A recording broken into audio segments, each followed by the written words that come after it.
পটুয়াখালীর কলাতলায় গরুর মাংসে আরবি হরফের মতো আল্লাহু লেখা দেখা গেছে বলে দাবি করছেন স্থানীয়রা।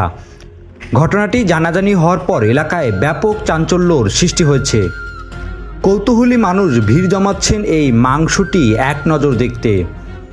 স্থানীয় সূত্রে জানা যায়, একটি পরিবারের সদস্যরা দুপুরে খাবার জন্য গরুর মাংস প্রস্তুত করার সময় মাংসের একটি অংশে অদ্ভুত আকৃতির লেখা দেখতে পান।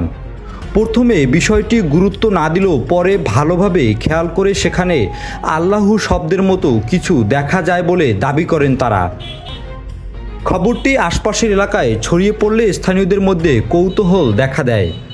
পরে অনেকেই ঘটনাস্থলে গিয়ে মাংসটি দেখতে ভিড় করেন। কেউ এটিকে অলৌকিক ঘটনা বলছেন, আবার কেউ কেউ মহান আল্লাহর বিশেষ নিদর্শন হিসেবে দেখছেন। স্থানীয় এক ব্যক্তি বলেন, প্রথমে বিষয়টি বিশ্বাস করতে পারিনি, পরে কাছ থেকে দেখতে সত্যি অবাক হয়েছি। ডেস্ক রিপোর্ট, ফেরদৌস শুভ, চ্যানেল পটুয়াখালী।